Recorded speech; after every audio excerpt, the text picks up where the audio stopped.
ഒച്ചമാരെ എന്തൊക്കെയുണ്ട്? ഞാൻ ഇന്നൊരു കാര്യം നിങ്ങളുമായിട്ട് സംസാരിക്കാനായിട്ട് വന്നിരിക്കുന്നതെന്ന് പറഞ്ഞു കഴിഞ്ഞാൽ ഞാൻ നേരത്തെ പറഞ്ഞ ഒരു കാര്യത്തെപ്പറ്റി ഒരാൾ ചെയ്തൊരു വീഡിയോയുടെ മറുപടി ആയിട്ടാണ്. ഞാൻ നേരത്തെ പറഞ്ഞ കാര്യം എന്ന് പറഞ്ഞു കഴിഞ്ഞാൽ നിങ്ങളിൽ പലർക്കും അറിയാം, ഓസ്ട്രേലിയ ഒരു ക്രിസ്ത്യൻ കൺട്രി അല്ല, അതൊരു സെക്കുലർ കൺട്രിയാണ് എന്ന് ഞാൻ പറഞ്ഞുകൊണ്ട് ഒരു വീഡിയോ ഇട്ടിരുന്നു. അപ്പോൾ അതിന് മറുപടിയായിട്ട് ഗിൽബർട്ട് കുറുപ്പാശ്ശേരി എന്നാന്ന് തോന്നുന്നു, അദ്ദേഹം ഒരു വീഡിയോ എൻ്റെ പേരെടുത്ത് പറഞ്ഞുകൊണ്ട് ചെയ്തിട്ടുണ്ട്. അദ്ദേഹത്തിന് എനിക്ക് വളരെ പണ്ട് മുതൽ അറിയുന്ന ഒരാളാണ്, നല്ലൊരു മനുഷ്യനാണ്, ഒരു പല കാര്യങ്ങളിലും വിമർശനങ്ങൾ ചെയ്യാറുള്ള നല്ലൊരു വ്യക്തിത്വമാണ്. ഞാൻ ഈ ഒരു 10 കൊല്ലം മുമ്പ് ഈ മതമൊക്കെ വിട്ട് കഴിഞ്ഞപ്പോൾ മതത്തിനെ ക്വസ്റ്റ്യൻ ചെയ്യാൻ തുടങ്ങിയ കാലത്ത് ഞങ്ങൾ അങ്ങോട്ടും ഇങ്ങോട്ടും ചെറിയ ഡിബേറ്റുകൾ, അദ്ദേഹം ഓർക്കുന്നുണ്ടോയെന്ന് എനിക്കറിയത്തില്ല, ചെയ്തിരുന്നതാണ്. അപ്പോൾ അദ്ദേഹത്തിൻ്റെ ചില സ്റ്റേറ്റ്മെൻറ്റുകളാണ് ഇന്നത്തെ ഈ ഒരു വീഡിയോയുടെ ആധാരം. ഇപ്പം നമുക്ക് ആദ്യമേ അദ്ദേഹം എന്താണ് എൻ്റെ വീഡിയോയെ പറ്റി പറഞ്ഞതെന്നുള്ളത് നിങ്ങൾ ഒന്ന് കേട്ടു നോക്കൂ. ഹലോ സുഹൃത്തുക്കളെ, ഈയടുത്ത് ഓസ്ട്രേലിയൻ മല്ലു ട്രാവലർ എന്ന് പറയുന്ന ഒരു വ്ളോഗറുടെ ഒരു വീഡിയോ കണ്ടിരുന്നു. അതിൽ അദ്ദേഹം പറയുന്ന ഒരു പ്രധാനപ്പെട്ട കാര്യം എന്ന് വെച്ചെങ്കിൽ ആ വീഡിയോയുടെ പ്രധാനപ്പെട്ട കണ്ടന്റ് എന്ന് പറയുന്നത് ഓസ്ട്രേലിയ ഒരു ക്രിസ്ത്യൻ രാജ്യമല്ല, ന്യൂസിലൻഡ്, ഓസ്ട്രേലിയ, UK ഒന്നും ക്രിസ്ത്യൻ രാജ്യങ്ങളല്ല. അത് ക്രിസ്ത്യൻ രാജ്യങ്ങളെന്ന് പറയുന്നത് ക്രിസ്ത്യൻ തീവ്രവാദികളായ മനുഷ്യരാണെന്ന് പറയുന്നത്. അപ്പോൾ നമുക്കതിനൊന്ന് പരിശോധിച്ച് നോക്കേണ്ടതുണ്ട്. അതാണ് ഞാൻ ഇവിടെ ഇന്ന് വീഡിയോയിൽ വരാനുള്ള കാരണം. എന്താണ് ഒരു ക്രിസ്ത്യൻ രാജ്യം എന്ന് പറയുന്നത്? ക്രിസ്ത്യൻ രാജ്യം എന്ന് പറഞ്ഞിട്ടുണ്ടെങ്കിൽ ഒന്നില്ലെങ്കിൽ അതിന് ഏതെങ്കിലും ഒരു ബേസ് എവിടെയെങ്കിലും ഉണ്ടാണ്, ക്രിസ്ത്യൻ ബേസ്. അതിനെ ക്രിസ്ത്യൻ രാജ്യം എന്ന് പറയാൻ പറ്റുള്ളൂ. ക്രിസ്ത്യാനികൾ നിറഞ്ഞിരിക്കുന്നു അല്ലെങ്കിൽ ക്രിസ്ത്യാനികൾ ഇത്രേ ഉള്ളൂ എന്ന് പറഞ്ഞിട്ട് കാര്യമൊന്നുമില്ല. കാരണം ക്രിസ്ത്യൻ രാജ്യമാണെന്ന് അറിയാണ്ട് അതിൻ്റെ ബേസ് എന്താണെന്ന് നോക്കുക, അതിൻ്റെ അടിത്തറ എന്താണെന്ന് നോക്കുക. അങ്ങനെ നോക്കുമ്പോൾ ഒരു കോമൺ മാൻസ് തിങ്കിങ്ങിലൂടെ നമുക്ക് വലിയ ചരിത്രരേഖകൾ അല്ലെങ്കിൽ വലിയ ചരിത്രമൊന്നും പറയാതെ തന്നെ ഒരു സാധാരണ മനുഷ്യൻ്റെ തിങ്കിങ് നോക്കുകയാണെങ്കിൽ ആദ്യം ഓസ്ട്രേലിയൻ ഫ്ലാഗ് എടുത്ത് നോക്കുക. ആ ഫ്ലാഗിൽ 3 കുരിശുകളുണ്ട്, 3 ക്രോസസ്. എന്താണ് ആ ക്രോസസ്? ഒന്ന് സെൻറ്റ് ജോർജ് ക്രോസ്, മറ്റൊന്ന് സെൻറ്റ് ആൻഡ്രൂസ് ക്രോസ്, മറ്റൊന്ന് സെൻറ്റ് പാട്രിക് ക്രോസ്. ഇങ്ങനെ 3 ക്രോസുകൾ അതിനകത്ത് ഇറങ്ങിയിട്ടുണ്ട്. അത് മുന്നോട്ട് വെക്കുന്ന ചില തത്വങ്ങളുണ്ട് അല്ലെങ്കിൽ ചില വിശ്വാസ സത്യങ്ങളുണ്ട്. Saint George, saint Patrick, saint Andrews. ഇത് മാത്രം മതി ഒരു ക്രിസ്ത്യൻ രാജ്യമെന്ന് അറിയാനായിട്ട്. അപ്പോൾ ഇവിടെ ഗിൽബർട്ട് പറയുന്ന ഒരു കാര്യം എന്ന് പറഞ്ഞു കഴിഞ്ഞാൽ ഈ ഫ്ലാഗിൽ ഈ 3 ക്രോസുകൾ, saint George, saint Andrews and saint Patrick, ഈ 3 ക്രോസുകൾ ഉള്ളത് കൊണ്ട് ഓസ്ട്രേലിയൻ ഫ്ലാഗിൻ്റെ ഒരു മൂലയിൽ നിങ്ങൾക്ക് നോക്കിയെന്നാൽ അത് മനസ്സിലാവും. യൂണിയൻ ജാക്ക് എന്ന് പറഞ്ഞിട്ടുള്ള ഇംഗ്ലണ്ടിൻ്റെ ഫ്ലാഗിൽ അതിൻ്റെ ഒരു കോർണറിലുണ്ട്. അപ്പോൾ ഈ ക്രോസുകൾ ഈ ഫ്ലാഗിലുള്ളത് കൊണ്ട് ഇത് ഒരു ക്രിസ്ത്യൻ കൺട്രിയാണ്.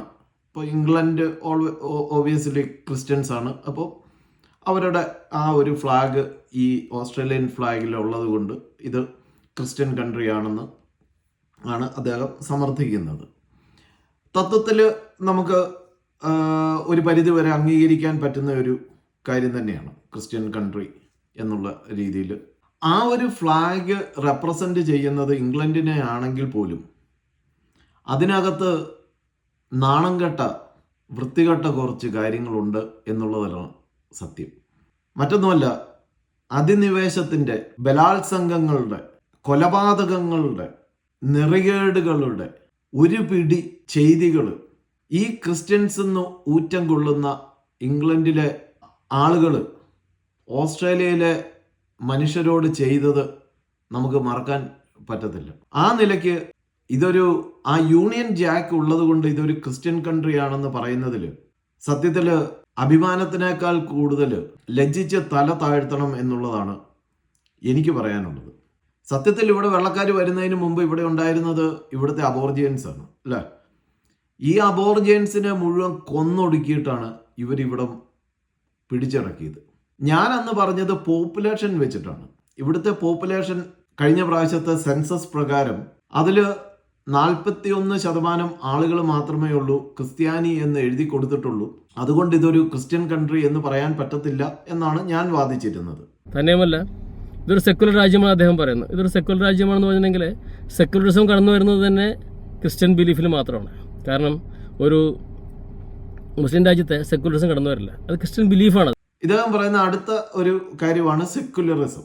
അപ്പം അത് ക്രിസ്ത്യൻ മൂല്യങ്ങളിൽ നിന്ന് വന്നതാണ് സെക്യുലറിസം. അത് ഞാനും പറയുന്നുണ്ട്. ഈ സെക്യുലർ കൺട്രി എന്ന് ഞാൻ അന്ന് പറഞ്ഞത്, ഈ സെക്യുലറിസം വരുന്നത് ഈ ക്രിസ്ത്യാനിറ്റിയുടെ ഒരു ബൈ പ്രൊഡക്റ്റ് ആയിട്ടാണ് എന്ന് ഇദ്ദേഹം പറയുന്നുണ്ട്. നമുക്കത് തത്വത്തിൽ അംഗീകരിക്കാം. കാരണം മറ്റൊരു മത കൺട്രിയിൽ ഈ സെക്യുലറിസം ഒരിക്കലും ഉണ്ടാകത്തില്ല.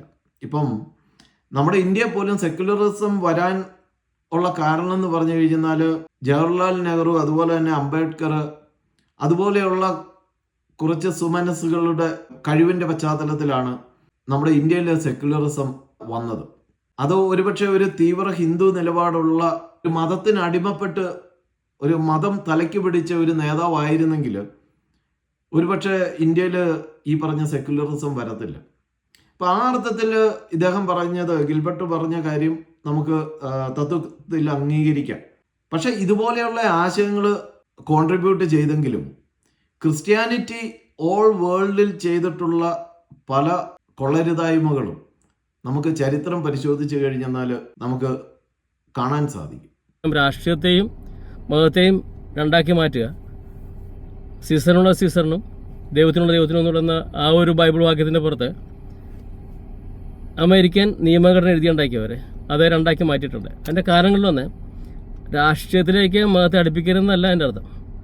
മതത്തിൻ്റെ പവിത്രത നശിക്കാതിരിക്കാനായിട്ട്, രാഷ്ട്രീയത്തിൻ്റെ ചെളിക്കുണ്ടിൽ വീണിട്ട് മതത്തിൻ്റെ പവിത്രത നശിപ്പിക്കാതിരിക്കാൻ വേണ്ടിയിട്ട് അതിനെ പവിത്രമായി സൂക്ഷിക്കണമെന്ന് പറയുന്നതിൻ്റെ ഒരു ഘടകമാണ്. അല്ലാണ്ടത് മതത്തിനെ മാറ്റി നിർത്തണമെന്നല്ല എൻ്റെ അർത്ഥം. അപ്പോൾ അതിൻ്റെ ബേസ്, രാഷ്ട്രീയത്തിൻ്റെ ബേസ് പോലും മതങ്ങളാണ്. ഗിൽബർട്ട് പറയുന്നത് മതത്തിൻ്റെ പവിത്രത നഷ്ടപ്പെടാതിരിക്കാൻ വേണ്ടിയിട്ടാണ് ഈ സെക്യുലറിസം അല്ലെന്നുണ്ടെങ്കിൽ ഈ ഭരണഘടന എഴുതി ഉണ്ടാക്കിയവർ രണ്ടും രണ്ടായിട്ട് എഴുതി ഉണ്ടാക്കി എന്നൊക്കെയാണ് പറയുന്നത്. എനിക്ക് ചോദിക്കാനുള്ളത്, മതത്തിന് എന്ത് പവിത്രതയാണ് മനുഷ്യത്വത്തിനേക്കാളും ഉള്ളത് എന്ന് ഒന്ന് പറഞ്ഞാൽ കൊള്ളാം. കാരണം ഇന്ന് ലോകത്ത് കാണുന്ന ഈ പറഞ്ഞ പ്രശ്നങ്ങൾ മുഴുവൻ, ഈ കൊലപാതകങ്ങൾ, ഇത് മുഴുവൻ നടക്കുന്നത് മതത്തിൻ്റെ പേരിലാണ്, അല്ലേ? ഒരു 80% ഇന്ന് ലോകത്ത് നടക്കുന്ന പ്രശ്നങ്ങൾ മതം കാരണം ഉണ്ടാകുന്നതാണ്. ഒരു മതത്തിൽ നിൽക്കുന്നവന് മറ്റേ മതത്തിലുള്ളവനെ കാണാൻ പാടില്ല. മതഗ്രന്ഥങ്ങളിൽ തന്നെ എഴുതി വച്ചിരിക്കുന്നു, അന്യമതസ്ഥരെ കൊന്നുകൊള്ളൂ എന്ന്.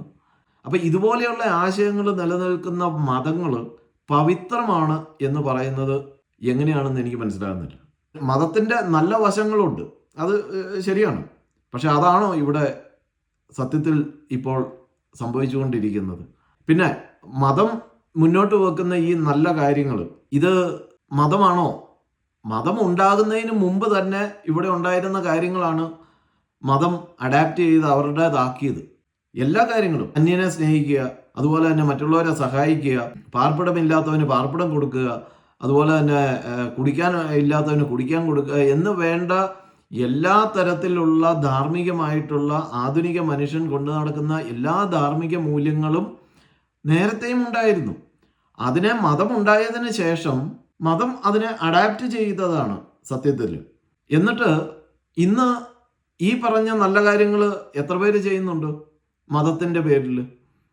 മതത്തിൻ്റെ പേരിൽ ഇന്നിപ്പോൾ ഇവിടെ നടക്കുന്നത് മുഴുവൻ ഈ അനീതിയും അക്രമങ്ങളും കൊലപാതകങ്ങളും ബലാത്സംഗങ്ങളും ശിശുഹത്യകളും, മനുഷ്യരെ അങ്ങോട്ടും ഇങ്ങോട്ടും കൊല്ലുന്നു, ഈ രക്തച്ചൊരിച്ചിലുകൾ, ഇത് മുഴുവൻ ഉണ്ടാകുന്നത് ഈ മതം കൊണ്ടല്ലേ? അപ്പം എങ്ങനെയാണ് നമുക്ക് മതം പവിത്രമാണെന്ന് ഇനി പറയാൻ സാധിക്കുക? നാം ഇന്ത്യക്കാരെ നമ്മൾ ഇവിടെ വന്നിട്ട് അവരുടെ ചോറ് തിന്നുന്നുണ്ടെങ്കിൽ, അവരുണ്ടാക്കിയ ചോറ് തിന്നുന്നുണ്ടെങ്കിൽ, അവരുടെ ആ ചോറുണ്ടാക്കാനായിട്ട് അവരെ കടന്നു വന്നിട്ടുള്ള വഴികളെ ക്രിസ്ത്യൻ വാല്യൂസിൻ്റെയാണ്. ആ വാല്യൂസിൻ്റെ ബലത്തിലാണ് അവരെ ഈ ഇത്രയധികം സംസ്കാരം കെട്ടിപ്പടുത്തി ഉയർത്തിയത്. ഈ ക്രിസ്ത്യാനികൾ ഇതൊരു ക്രിസ്ത്യൻ കൺട്രിയാന്ന് ഊറ്റം കൊള്ളുമ്പോൾ നിങ്ങൾ മറക്കാൻ പാടില്ലാത്ത കുറച്ച് കാര്യങ്ങളും കൂടി ഞാൻ പറഞ്ഞുതരാം. ഈ 2022 ഇവിടെ യൂണിവേഴ്സിറ്റി ഓഫ് ന്യൂ കാസിലിൽ ലിൻഡൽ റയൻ എന്ന് പറഞ്ഞിട്ട് ഒരു പ്രൊഫസർ നടത്തിയ ഒരു സ്റ്റഡി, അത് നിങ്ങൾ സെർച്ച് ചെയ്ത് കഴിഞ്ഞാൽ നിങ്ങൾക്ക് ലഭ്യമാണ്. അതിനകത്ത് പറഞ്ഞിരിക്കുന്ന കുറച്ച് കാര്യങ്ങൾ ഞാൻ ജസ്റ്റ് ഇങ്ങനെ ഒന്ന് എടുത്ത് സെർച്ച് ചെയ്ത് നോക്കിക്കഴിഞ്ഞപ്പോഴത്തേക്കും കിട്ടിയതാണ്. ഞെട്ടിക്കുന്ന, അതായത് ഈ ക്രിസ്ത്യൻ ഇവിടെ വന്നേക്കുന്ന മുഴുവൻ ക്രിസ്ത്യാനികളാണ് അല്ലേ, ഇംഗ്ലണ്ടിൽ നിന്ന്. ഈ ക്രിസ്ത്യാനികൾ ഇവിടെ വന്നു കഴിഞ്ഞപ്പോൾ ചെയ്ത പാതകങ്ങൾ ഇന്നത്തെ മനുഷ്യന്റെ കണ്ണും കരളും അലിയിപ്പിക്കുന്ന തരത്തിലുള്ള ക്രൂരതകളാണ് ഇവിടുത്തെ നേറ്റീവായിട്ടുള്ള മനുഷ്യരോട് ഇവർ ചെയ്തത്. 1860 മുതൽ 1930 വരെ ആണ് ഏറ്റവും കൂടുതൽ മസക്കേഴ്സ് നടന്നേക്കുന്നത്, അല്ലെങ്കിൽ കൊലപാതകങ്ങൾ നടന്നിരിക്കുന്നത്. അപ്പോൾ ആ റിപ്പോർട്ടിൽ പറഞ്ഞിരിക്കുന്ന ഏതാണ്ട് 400 കൂട്ടക്കൊലകളിൽ 10,000-ൽ കൂടുതൽ ജനങ്ങളെയാണ് ഈ ബ്രിട്ടീഷുകാർ ഇവിടെ വെടിവെച്ച് കൊന്നുകളഞ്ഞത്, ക്രിസ്ത്യൻസ്. അപ്പോൾ ഒന്ന് ആലോചിച്ച് നോക്കി, 1860 മുതൽ 1930 വരെയാണ് ഏറ്റവും കൂടുതൽ കൊലപാതകങ്ങൾ നടന്നിരിക്കുന്നത്. 1890 ഈ വെസ്റ്റേൺ ക്യൂൻസ്ലാൻഡിൽ നടന്ന ഒരു കൂട്ടക്കൊലയുടെ കാര്യം കേട്ട് കഴിഞ്ഞാൽ മനുഷ്യ മനസാക്ഷി ഞെട്ടിപ്പോവും. അപ്പോൾ ഇവർ ഇതുപോലെയുള്ള ക്രൂരതകൾ ചെയ്തു വന്നിരുന്ന ഒരു ജനവിഭാഗമായിരുന്നു ക്രിസ്ത്യാനികൾ. ആ സത്യം നമ്മൾ കാണാതെ പോകരുത്. 1890 ഇവർ ഒരു അബോർജിയൻസിൻ്റെ ഒരു പരിപാടി ഇവിടെ നടന്നുകൊണ്ടിരിക്കുന്നതിൻ്റെ ഇടയ്ക്ക്, അതായത് നമ്മുടെ നാട്ടിലെ അന്ന് ജാലിയൻ വാലാബാഗിൽ ഇവർ നിരന്ന് നിന്ന് മനുഷ്യരെ വെടിവെച്ച് കൊന്നതുപോലെ ഇവിടെ ഒരു അബോർജിയൻസിൻ്റെ ഒരു ഫെസ്റ്റിവൽ നടക്കുന്ന സമയത്ത് ഇവരവിടെ ചെന്ന് കുറേ പേരെ ക്യാപ്ചർ ചെയ്തിട്ട് പിടിച്ചിട്ട് ഇവരെ നെക്കിൽ ചെയിനും ഒക്കെ ഇട്ടിട്ട് ഇവരെ കുറച്ച് ദൂരത്തേക്ക് നടത്തിക്കൊണ്ട് പോയി. എന്നിട്ട് അവരോട് തന്നെ പറഞ്ഞു, നിങ്ങൾ പോയി വിറക് വെട്ടിക്കൊണ്ട് വരാൻ പറഞ്ഞു. ഈ വിറക് എടുത്തുകൊണ്ട് വന്നിട്ട് ഈ വിറകെല്ലാം കൂടി കൂട്ടിയിട്ടിട്ട് ഈ മനുഷ്യരെ അതിനകത്തിട്ടിട്ട് മണ്ണെണ്ണ ഒഴിച്ച് കത്തിച്ച് കളഞ്ഞു. ഈ റിപ്പോർട്ടിനകത്തുള്ളതാ, ഞാൻ പറയുന്നതല്ല. നിങ്ങൾക്കൊക്കെ അത് വായിച്ചു നോക്കാം.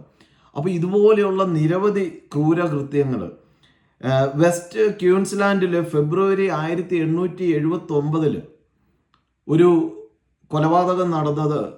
ഒരു കൊലപാതകമല്ല, കൂട്ടക്കൊലപാതകം, മാസക്കറാണ് നടന്നത് അവിടെ. അപ്പം ഇവരും ഇവരുടെ കയ്യിലും കുന്തവും കാര്യങ്ങളും ഒക്കെ ആയിട്ട് അവരും അന്ന് അവർക്ക് അറിയാവുന്ന അവരുടെ തോക്കില്ല, ആയുധങ്ങളുമായിട്ട് അവരും ഇതിനെ പ്രതിരോധിച്ചിരുന്നു. ഏതൊക്കെയാലും ഒരു സെറ്റിലർ ബെർണാഡ് മോൾവോ, അതുപോലെ തന്നെ 3 സ്റ്റോക്ക്മെൻ എന്ന് പറഞ്ഞു കഴിഞ്ഞാൽ ഈ പശുക്കളെയൊക്കെ നോക്കാനായിട്ട് അദ്ദേഹത്തിൻ്റെ കൂട്ടത്തിലുണ്ടായിരുന്ന 3 പേര്, അങ്ങനെ 4 പേരെ ഈ അബോർജിയൻസ് അന്ന് കൊന്നു. അങ്ങനെ കൊന്നതിൻ്റെ പേരിൽ അന്ന് അവിടെ ഉണ്ടായിരുന്ന പോലീസ് മജിസ്ട്രേറ്റിന്റെ നേതൃത്വത്തിൽ സ്ത്രീകളും പുരുഷന്മാരും കുട്ടികളും ഉൾപ്പെടെ 100ഓളം പേരെയാണ് അന്ന് അവർ ഈ മജിസ്ട്രേറ്റിന്റെ നേതൃത്വത്തിൽ വെടിവെച്ച് കൊന്നത്. ഇതൊക്കെ നഗ്നമായ സത്യങ്ങളാണ്. അപ്പോൾ ഇതുപോലെയുള്ള ക്രൂരകൃത്യങ്ങൾ ചെയ്ത ക്രിസ്ത്യാനികളുടെ ഒരു നാട് എന്ന് പറയാനായിട്ട് എനിക്ക് ലജ്ജയുണ്ട്. ക്രിസ്ത്യാനികൾ ഇപ്പോഴും പറയുമായിരിക്കും ക്രിസ്ത്യൻ കൺട്രിയാണെന്ന്, പക്ഷേ എന്നെ സംബന്ധിച്ചിടത്തോളം ഇതൊരു സെക്യുലർ കൺട്രിയാണ് എന്ന് തന്നെ പറയാനായിട്ടാണ് എനിക്കിഷ്ടം. നിങ്ങൾക്ക് വേണമെങ്കിൽ പറയാം, പക്ഷേ ഇതുപോലെ ഒരു വൃത്തികെട്ട ചരിത്രം ക്രിസ്ത്യാനികൾക്ക് ഈ രാജ്യത്തുണ്ട് എന്നുള്ള കാര്യം മറക്കാതിരുന്നാൽ നന്ന്. അപ്പോൾ ഇതുപോലെയുള്ള കൊള്ളരുതായ്മകൾ മതങ്ങൾ ചെയ്യുന്നത് കണ്ട് മനം മടുത്തിട്ടാണ് മനുഷ്യർ മതത്തിൽ നിന്ന് വെളിയിൽ വരുന്നത്. മതം എന്താണ് ആക്ച്വലി ചെയ്യുന്നത്? മതത്തിൻ്റെ മേലാളന്മാരായിട്ട് നിൽക്കുന്ന കുറച്ച് പേർക്ക് പ്രയോജനം, പാവപ്പെട്ട മനുഷ്യരെ മുഴുവൻ ദൈവമുണ്ട്, സ്വർഗമുണ്ട്, മറ്റേ നരകമുണ്ട് എന്നൊക്കെ പറഞ്ഞ് വിശ്വസിപ്പിച്ച് മനുഷ്യൻ്റെ ദാരിദ്ര്യത്തിനെയും ബലഹീനതകളെയും എല്ലാം ചൂഷണം ചെയ്ത് നമ്മളുണ്ടാക്കുന്ന പണവും മറ്റും ചൂർന്നെടുക്കാൻ വേണ്ടിയിട്ട് മാത്രമാണ് മതങ്ങൾ ഇന്ന് നിലനിൽക്കുന്നത്. അല്ലാതെ ദൈവമുണ്ട്, പിശാചുണ്ട്, അതുകൊണ്ട് നിങ്ങൾ സ്വർഗത്തിൽ പോകാം എന്നൊക്കെ പറഞ്ഞ് മനുഷ്യനെ വെറും ഫൂൾസ് ആക്കുന്ന ഒരു പ്രസ്ഥാനമാണ് മതം. ഞാനൊക്കെ അതുകൊണ്ടാണ് വെളിയിൽ പോകുന്നത്. എന്തൊരു സ്വസ്ഥതയുണ്ടെന്നറിയോ? നിങ്ങളുടെ പോക്കറ്റിലെ കാശും അധികാരവും പദവിയും പണവും പ്രതാപവും ഒക്കെ ആണ് ഇതിൻ്റെ മേലാളന്മാർക്ക് വേണ്ടത്. അതിനു വേണ്ടിയിട്ട് നിങ്ങളെ കരുക്കളാക്കിയാണ് എല്ലാ മതങ്ങളും ചെയ്യുന്നത്, അല്ലാതെ മറ്റൊന്നുമല്ല. മതമില്ലാതെ മനുഷ്യന് നല്ല സുന്ദരമായിട്ട് ജീവിക്കാം. Thank you.